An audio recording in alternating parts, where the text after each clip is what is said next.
What's up, guys? This is Kentucky Cichlids here, doing my first video on what I plan to be a series on keeping African cichlids, more specifically Mbuna cichlids or Lake Malawi cichlids.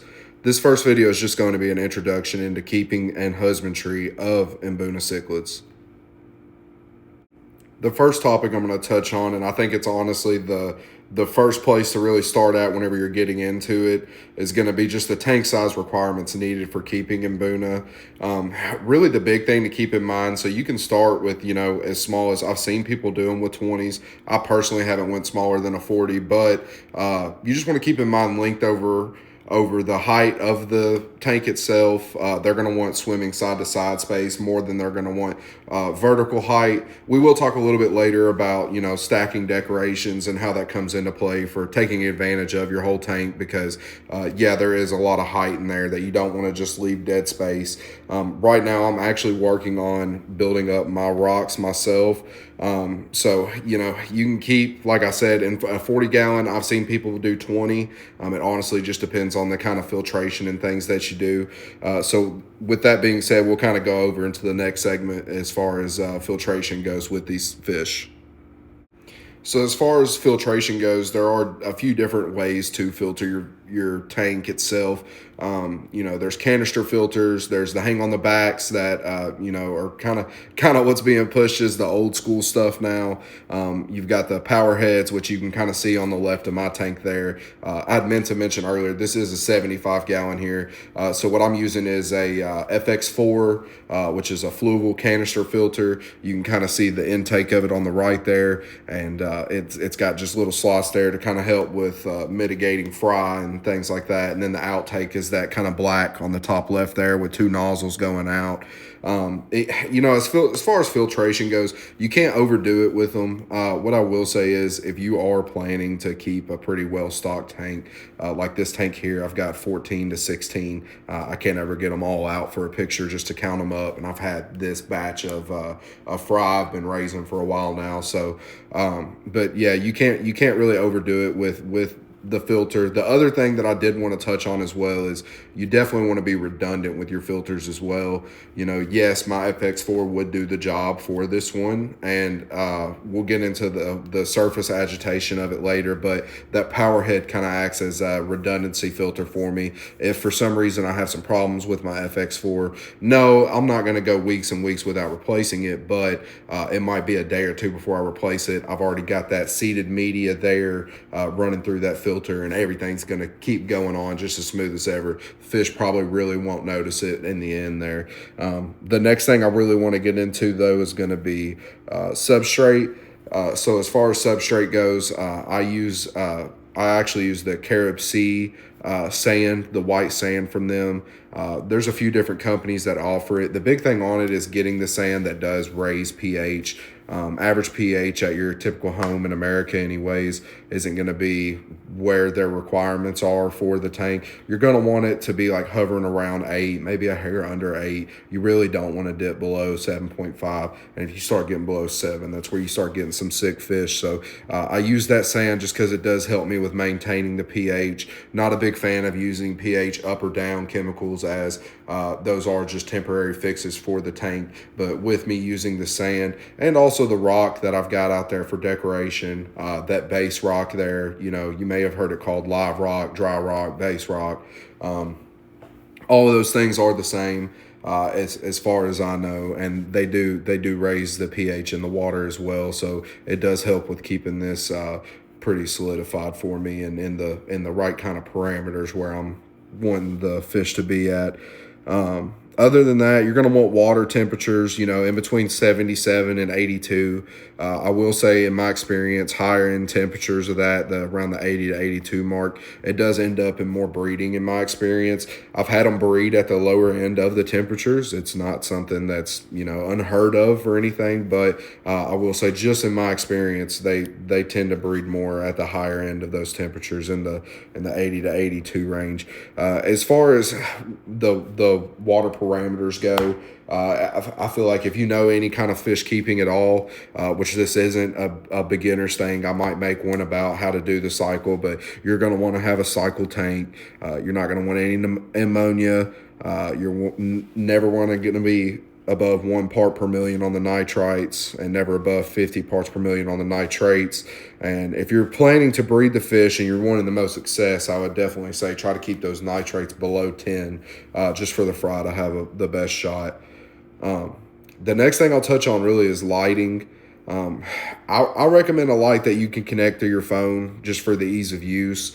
I've got a Fluval light bar. It's got some really cool settings on there as far as doing like thunderstorms, and I can have it where it looks like there's clouds passing over the tank. It just gives a lot of different cool customizations that you won't get out of just a remote light bar or the ones that have the switch on the top. Now, I do know those light bars can get pricey.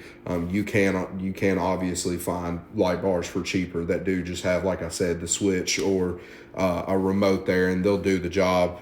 Some of them will actually outshine some of the Fluval ones that they've got. So really up to preference there. What I will recommend, and I can't recommend this enough, unless you are actively viewing your fish, just don't have the lights on. A lot of people will try to leave like light on 24 or 12 hours during the day and then a blue light 12 hours during the night. Your tank's going to explode with algae. And yes, these guys do love to eat on algae. Not going to be good for your viewing pleasure. It's not going to look great whenever you're bringing people over, showing them off what you've got built up. So I definitely would not recommend doing light other than whenever you're actually viewing the fish. And it's also going to help you cut down on how often you're having to clean everything. I typically will only break down my tank as far as rocks, pull everything off and scrape the walls and actually like scrub it down maybe once a month, once every other month, really and truly, be honest with you. And I've done it probably about 2 weeks prior to this video being taken. You do notice a little bit of debris in there. I just fed them some peas earlier. So that'll actually take me over to the next thing that I'm going to talk about, which is going to be the food. Mbuna in the wild, they are technically classified as herbivores, although they have been known to eat protein-rich creatures among the algae that grows in the rocks in their natural habitats. I will say in the early and pre-2000s, a lot of Mbuna keepers were under the impression that you had to do vegetable-only diets, that the protein that was in the fish food was giving their fish what we call a Malawi bloat, which is just like a bloating in the stomach.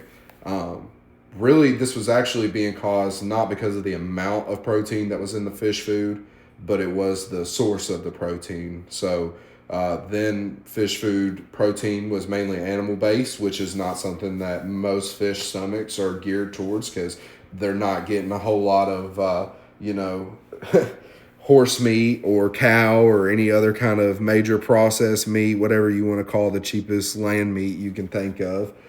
So they just weren't geared towards it, and it wasn't great for them. It was causing the bloat. Nowadays, most modern fish food is created just with fish-based proteins, which is a lot easier for them to digest. They actually thrive on that food. They do like to eat a lot throughout the day. A lot of people tell you only feed once a day. That's really just to keep from overfeeding. The main rule of thumb you want to keep, whether you're doing pellets or flakes, which there's advantages, disadvantages to both. I personally do flakes, but as long as they're not eating more than 2 minutes constantly throughout the day, they're going to peck on the rocks throughout the day and get little bits of algae and stuff like that. But as far as like actual feeding goes, they don't need to be eating more than 2 minutes a day. I try to do 2 1-minute feedings a day. If you overfeed, there's really nothing you can do besides try to subtract time from the next feeding there. But I feel like they appreciate it. I do go one day that I don't feed them, just to kind of let their digestive tracts clear out. They do have a super long digestive tract that's geared towards plants. And, a couple times a week, you can actually feed them some fresh vegetables. So think like zucchinis, peas, carrots, things like that. You do probably want to blanch them beforehand just to soften them up a little bit, let them be able to digest it easier, actually bite it off easier. I use a fork typically with the zucchini, carrots, and things like that to weigh them down. Other than that, the next thing I do want to touch on is the surface agitation. There's a clip in here where you'll see, the surface of the tank is. Sorry about that. I had an alarm go off. There is a clip in here where it's showing where the water's moving pretty steadily, and basically what that's doing is two big things for them.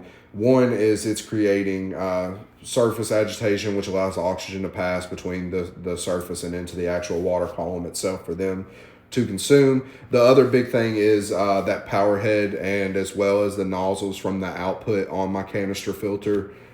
They are pushing out just flow going across the top of the tank. Kind of mimics that same flow that they have, that same current that they have in their natural habitat in Lake Malawi. So kind of helps to replicate that as well. But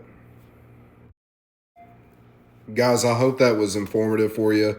Um, you know, just key takeaways from this is redundancy.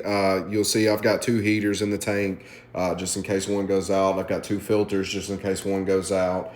You can never have too much redundancy. So always definitely want to make sure that the fish are taken care of. You're not having to leave work for an emergency or come home early from a vacation or something like that, and have to deal with any kind of loss of fish or anything, because that's never fun for anyone. But if you guys have any questions, just leave it in the comments below. Like I said, I'm planning on making this into a series, so going to go over some other topics. If you got any ideas on what you'd like to see, if there's any specific types of Mbuna you'd like to see, I'm looking to get some different stuff. You'll notice in the video, really all I've got right now are some yellow labs. I think I got a couple of hybrids. It's from where I was in the hobby, and I'm actually just now starting to get back into it. I kept my last batch that I had. They grew out in a 37-gallon tank.